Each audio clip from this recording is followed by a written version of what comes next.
Si Tita Carmen po yun. Ang pinakabatang lady anchor namin dito. Tuwing alas 6 hanggang alas 7:30 ng umaga, daily. Tita Carmen Ignacio.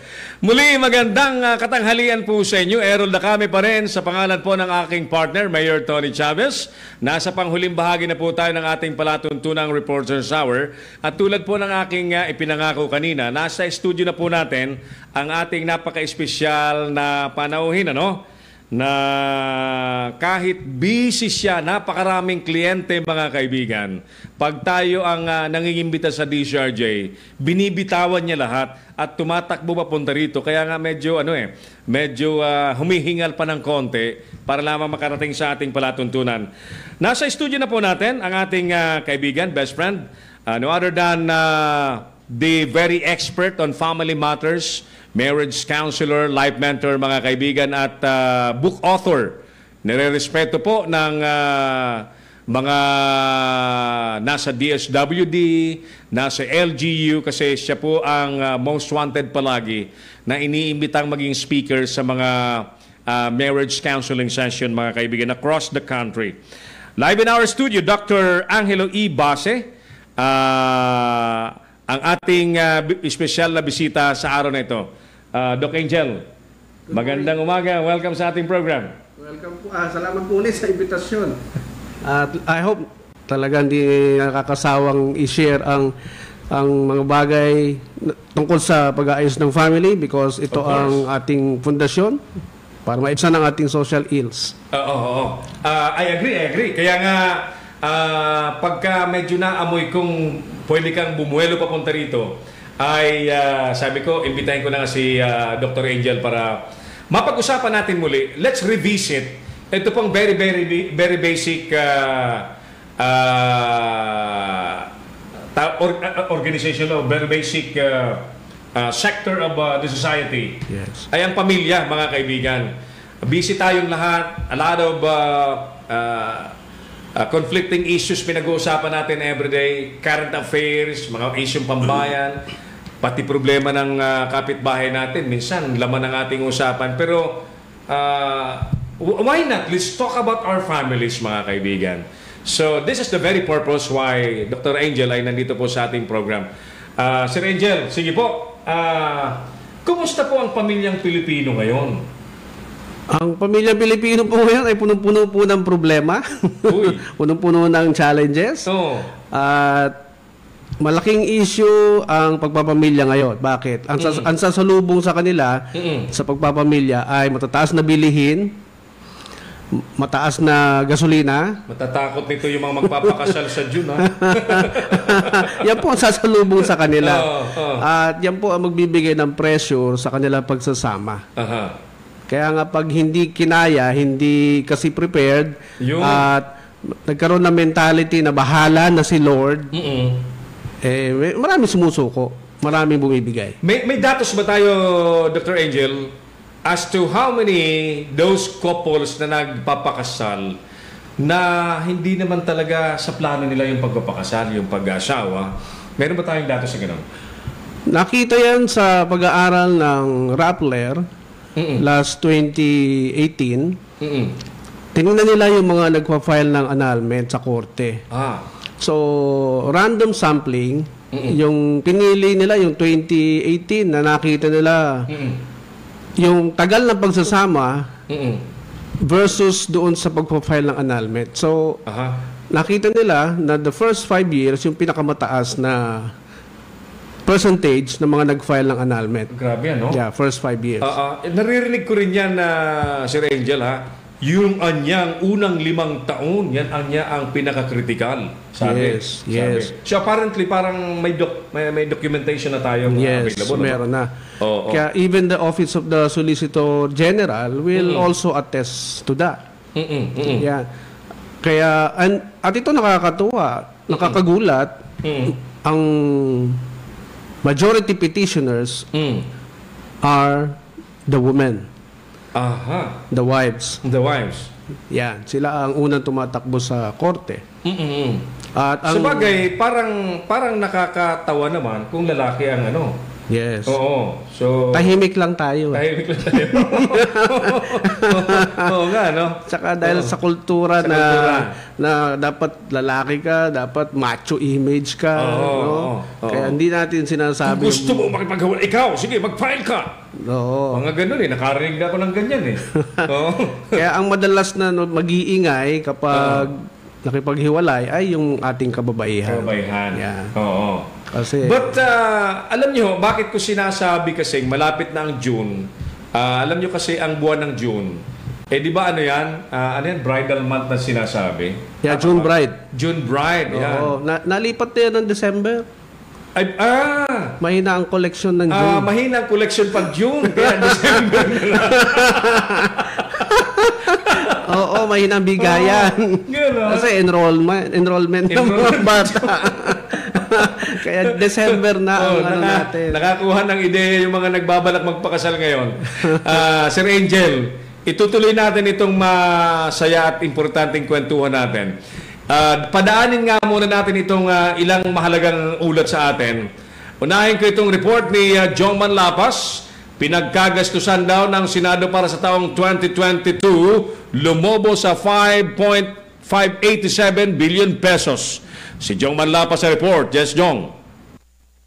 Umabot sa 5.587 billion pesos ang paggastos ng Senado para sa taong 2022. Mas malaki ng 548 million pesos kumpara sa 5.039 billion pesos noong taong 2021. Base sa 2022 financial statement ng Senado na hawak ngayon ng Commission on Audit, kabilang sa pinagkagastusan ng financial services gaya ng pasweldo, allowance at iba pang benepisyo ng mga opisyal at empleyado ng Senado na mula sa 2.63 billion pesos para sa taong 2021, lumobo ito ng 2.922 billion pesos para sa taong 2022. Lumaki rin ng 258 million pesos ang pinagkagastusan ng Senado para sa operating expenses na mula sa 2.37 billion pesos noong taong 2021, umakyat ito sa 2.628 billion pesos.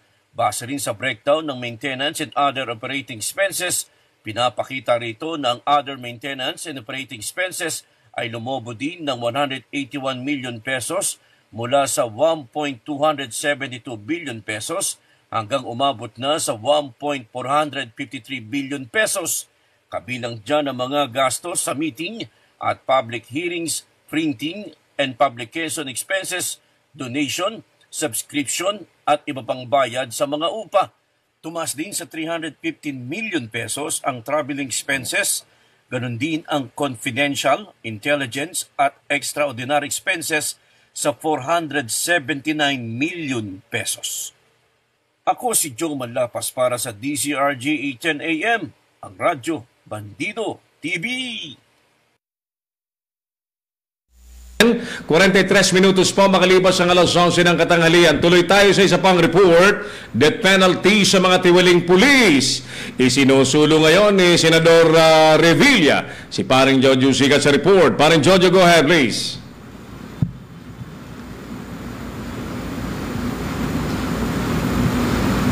Alright, saglit ha. Balikan natin ang report na yan. Samantala mga kaibigan, very catchy yung lead, di ba? Death penalty. Ayun. Alam niyo, pagka parusang kamatayan, ang pinag-uusapan siyempre, mahabang ano yan, mahabang diskusyon yan, mahabang usapan yan. Nagkataon pati ang ating guest ay may ibang paniniwala patungkol sa mga disiplina sa tao, mga suki. Engineer, pagka ready na si paring Jojo, signalan mo kami. Balikan ko na si Dr. Angel base sa ating pinag-uusapang kahalagahan ng pamilya at yung estado ng pamilyang Pilipino right now vis-a-vis yung mga nagpapakasal at humihiling na ng annulment sa mga korte. Gaano ito kaseryoso ngayon, sir? How serious the situation right now? Sobrang seryoso because pataas ng pataas eh. Hindi naman bumababa eh. Wow. For the last 20 years, ang ating average is 10,000. Pinakamababa yun. Grabe, no? 10,000. Grabe. Like, yun yung may pera.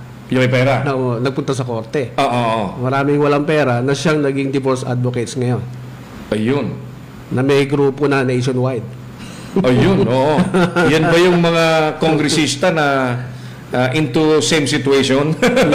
Yes. And with the experience, ika nga. Yes. Yun ang kanilang mentality na dinadala sa ating mga batas. Yeah. And you do not support this. Ang gusto mo at nais mong palaganapin na mangyari po sa Pilipinas for us to have a stronger nation is to take care well of the family. Doon natin uunahin talaga eh. Yun talaga ang doon pinakasusi para mapatibay yung pundasyon ng pamilya. Ang tanong, paano nga ba mangyayari yan? Kasi yung batas natin, merong equality daw. Because of that equality, minsan parang yan sa halip na ikabuti ng mga nagsasama, minsan nagiging mitsa. Para kumbaga ay igiit ng isa at bawat isa yung kanilang karapatan, ika nga. Yung equality na yan, hindi yan bagong idea. Yan ay panahon pa ng mga Greek philosopher, even bago pa dumating si Jesus Christ. Yung idea ng equality na yan ay nagsimula sa Greek kung saan si Socrates ay nagsasabing pareho ang pantay ang karapatan ng lalaki at babae. Okay. At yan ang reason kung bakit siya nilason, si Socrates. Ayun. Oo. Sino ba yung matalinong yun na sa Greek times din na nagsabi din na, pero ito medyo controversial yung statement niya. Kung magtitiwala daw ang kalalakihan ay wag na wag sa kababaihan. May ganun eh. Yes, because ang mga kaharian nung unang panahon, malaking kinalaman ng history kung ano tayo ngayon. Yes. Ang mga gobyerno nung unang panahon, lalo na sa Athens, Greece, hindi pinaboboto ang mga babae. Dahil lalaki lang daw ang may... Machismo. Oo, lalaki lang daw ang may karapatan para mamuno, magsalita, at manguna sa lahat ng bagay. Kaya nung makarating ng Amerika yung konsepto na yan through the Western world, bit-bit nila yan nung sinakop nila ang Amerika. Then in 1792, if I'm not mistaken, when they declared independence against England, ang mentality na yan, pinalitan nila. So, pantay-pantay na lahat. Kaya, napunta yan sa ating mga books, napunta yan sa edukasyon. Siniksik nila yan. Gender equality. Siniksik nila yan sa ating... At naging batas na. Yes, naging batas na. Kaya, pag napunta yan sa mga libro natin, na mababasa ng mga bata, syempre, hanggang sa paglaki niyan, iisipin na pantay ang babae at lalaki. Totoo naman, pantay ang babae at lalaki. Okay. Pero, may kanya-kanyang obligasyon. May kanya-kanyang roles. Kaya ang pagpasok ng equality sa ating mentality, ang naging interpretasyon ng tao ay rights. Karapatan niya to. Pag-giit ng karapatan. Pag-giit ng rights niya. Rights ko to, rights ko to, rights ko to. Kaya pag pumasok nakakarinig ako ng mga usapan na ikaw ang lalaki, dapat ibigay mo sa akin lahat ang sweldo mo, Ryan Hill. Oo, hanggang ngayon nga, hindi nila masagot yan kung bakit ganyan ang kababaihan. Bible lang ang nagbibigay ng sagot niya. Palagay ko maliwanag ang sinasabi ng Bible. Yes. Yes. Kaya pag nag-asawa ang isang tao, dala-dala yung mentality na rights ko to, rights ko to. Hindi magtatrabaho yan para ibigay naman yung obligasyon niya. Ayun. Because maghihintay lang ng ibigay yung kanyang rights eh. Ayun, oo. Kaya the same with the other party, if he has the same mentality, wala siyang ibang gagawin kundi hintayin na ibigay yung rights niya. So, ang mangyayari... And therefore, because of that...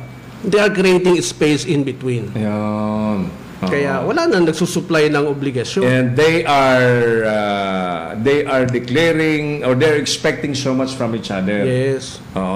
Kaya pag isa lang yung nagbibigay ng obligasyon, isa lang yung may tamang mentality, the marriage will also malfunction. Will fail. Yes. It will fail. Definitely fail sooner or later. Because mapapagod yung isa. Mapapagod ang isa. Yes. Bakit puro ikaw na lang? Puro lagi na lang ikaw. Pero lahat ng bahay naman na Doc Angel lahat ng bahay may Bible lagi mong sinasabi, everything is in the Bible. Yes. So why is it? Bakit lahat ng bahay may Bible? But parang Display na lang yan. Dinidisplay lang. Display na lang yan. Very serious problem. Saglit lamang, Doc Angel. Balikan kita, ha? May report ulit sa atin. Sinong nandyan na engineer? Oras natin, mga kaibigan, 50 minutos pa. Makalipas ng 11 o'clock ng katanghalian. Ang oras mong ito, hatid pa rin po sa atin ang Philippine Charity Sweepstakes Office. Hindi umuurong sa pagtulong.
Siyempre sa PCSO, pinasasalamatan natin because of the PCSO we can do every day our public service at mga balitaan. And this time, mabilisan lamang, gagawin tayo ngayon sa Palasyo Malacanang kasi may guest po tayo sa ating studio. Puntahan natin ang ating Malacanang beat reporter, si Vance Fernandez. Vance, kumusta ang presidente natin? Go ahead, please. Okay. So far, ngayon magkakaroon sila ng sectoral meeting, no? With the cabinet members and after tulong, magkakaroon kami ng pwesto dito sa Malacanang. Okay. Inaprobahan ng Pangulong Ferdinand Bongbong Marcos Jr. ang karagdagang importasyon ng sukal kasunod ng rekomendasyon ng Sugar Regulatory Administration na patapagin ang presyo at palakasin ang stock ng bansa. Sila ay nagkakaroon sa additional importation ng asukal para maging stabilize ang mga presyo nito at may maximum amount na 150,000 metric tons at ang kanilang import, no?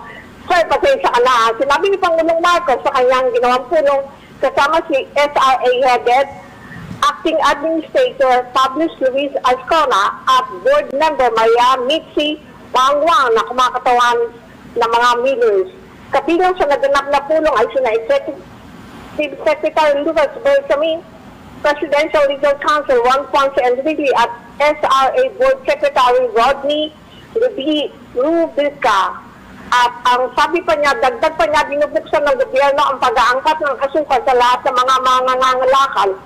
Ayon sa quarters ng inventory ng SRA, ang bansa ay magkakaroon ng negatibong ending stock na 552,835 metric tons sa pagtatapos ng Agosto 2023. Sa pagtatapos ng panahon ng paggiling at pag-angkat ng isa pang 100,000 metric ton hanggang 150 metric ton na asukal ay kinakailangan para maiwasan ang kakulangan.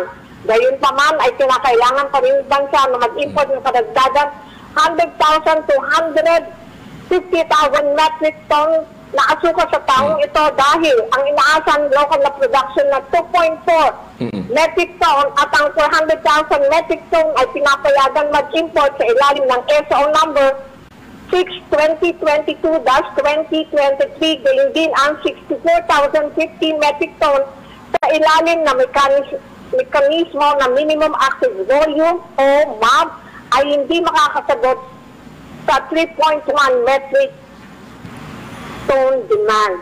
Yan, sir, no? Okay. At ito pa, sir, no? Yes, sir. Anim na Pilipinong biktima ng human trafficking syndicate sa Myanmar ay nailigtas sa opisyal ng Pilipinas matapos tumakas sa patungong Thailand. Sinabi na opisyal na pinangungunahan ni Presidential Anti-Organization Crime Commission Chairman, Executive Secretary Lucas Bersamin ng 6 Pilipino ay 4 na babae at 2 lalaki ay nagawang makatakas ng mga dumukot sa kanila habang kinakailangan nilang magtiis ng paikot-ikot paglalakbay sa lupa mula Myanmar hanggang Thailand kung saan sila ay tuluyan na iligtas. Ang 6 na Pilipino itinago na ang mga pangalan dahil sa seguridad, dumating sa Ninoy Aquino International Airport at nailigtas din sila sa pamamagitan ng coordinated efforts ng Office of the Police at attached sa Thailand at ng PAOCC, ang Interagency Council Against Trafficking at ang Philippine Women and Children Protection Center ay magbibigay sa mga biktima ng kinakailangan legal, medical, psychological na tulong. At bibigyan din sila ng mga tulong, financial at iba pang mga tulong ng gobyerno. Alright. Ako si Vance Fernandez, nag-uulat para sa DZRJ Atenea, Radio Bandido TV. Maraming salamat, Vance Fernandez, live mula sa Palasyo Malacanang. Diretso tayo, balikan natin yung naudlot na ulat ni Parang Jojo Sicat, death penalty sa mga tiwaling pulis, iginigiit ni Senador Revilla. Parang Jojo, go ahead.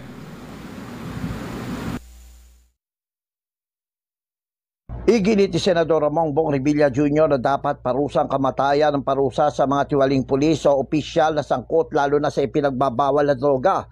Nagpahayag si Revilla ng pagkadismaya na sa halip na mga pulis ang katuwang nasasawata sa kriminalidad, ang ilan pa sa kanila ang kriminal sa likod ng kanilang uniforme. Aniya kasama si Revilla ng komite na masupil ang mga demonyong pulis sa tiwali at sangkot sa kriminalidad.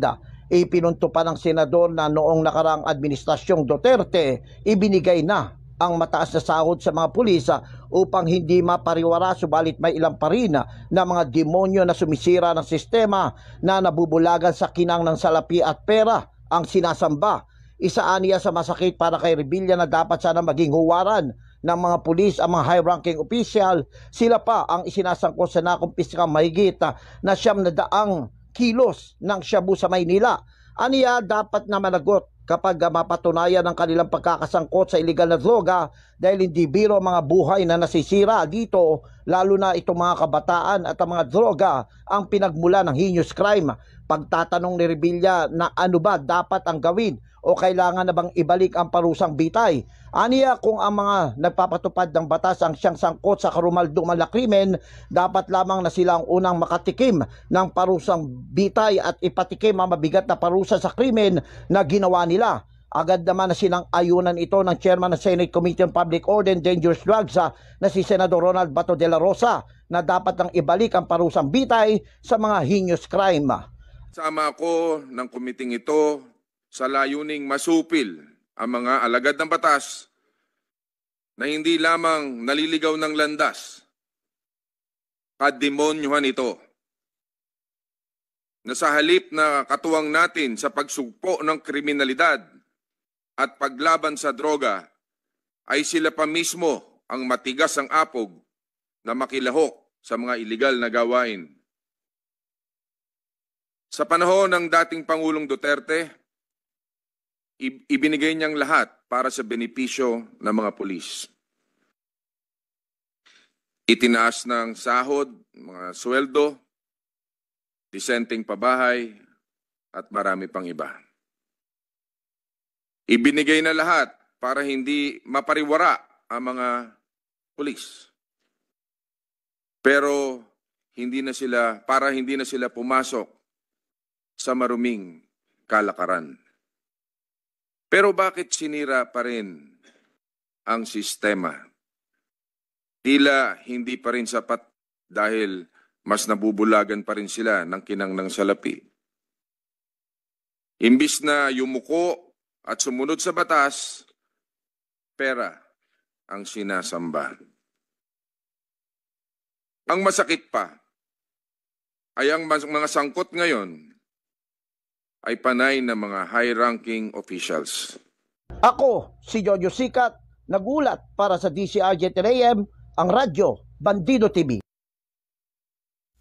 Ang balitang yan pero wala na kaming oras. Nais ko lamang bigyan ng ilang minuto engineer si Dr. Angel Base At meron siyang napakalaking pagtitipon sa August pa naman ito. Doc Angel, ano po nga itong balak mong gawin na napakahalaga sa bansa natin? Ito po yung Marriage and Family Laws Philippine Summit 2023, the first in our history. Wow. Dahil hindi ko pa ito nakitang ginanap.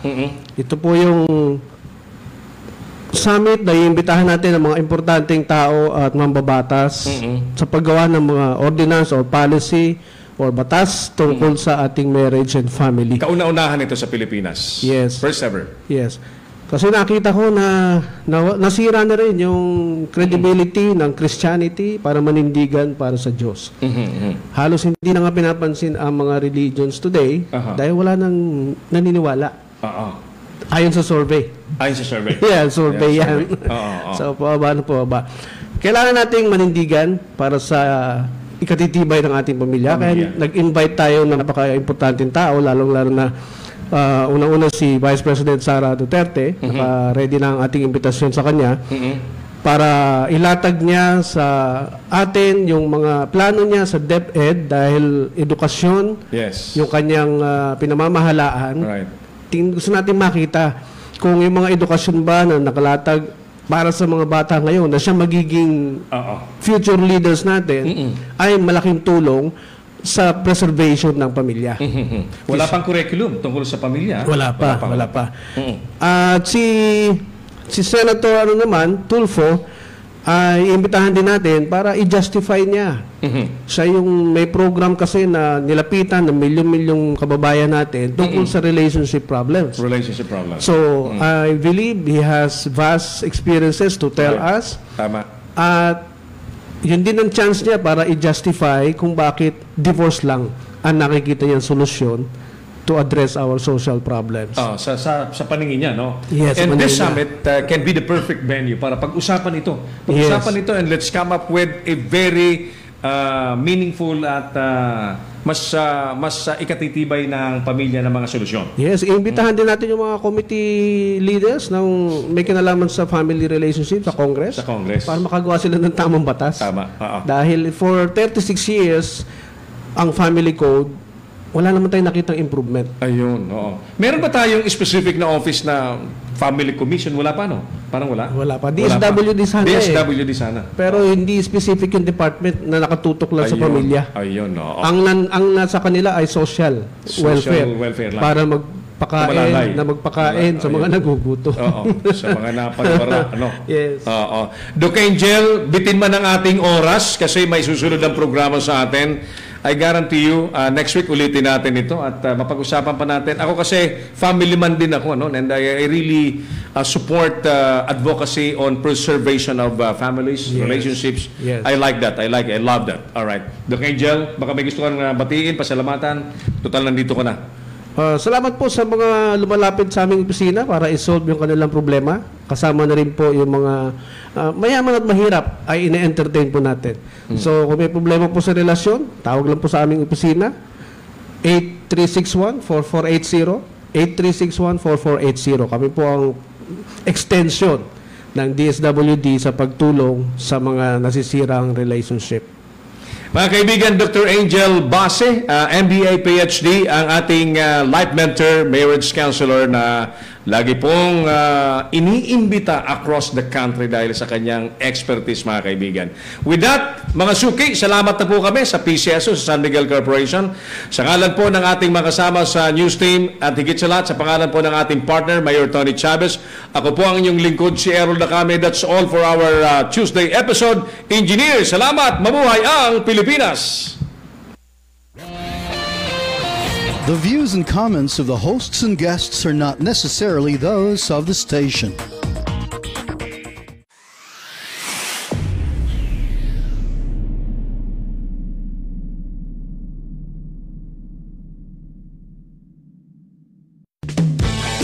Hello there, RJ here. Gosh, it's my birthday again on June 3rd. Wow, time really flies. But for you guitar players and music lovers, it's good news. Why? Because we're going to have the legendary RJ birthday sale again. It's 2 days, June 3rd and June 4th, Saturday and Sunday. RJ Guitar Center does not fool around when it goes on sale. Every item in all 10 stores on sale. Limit 3 items per customer. What are the discounts? Listen carefully. 10 a.m. to 1 p.m., 20% off. 1:01 p.m. to 5 p.m., 30% off. 5:01 p.m. to 9 p.m., 40% off. From 9:01 p.m. to mall closing, 50% off. Same discount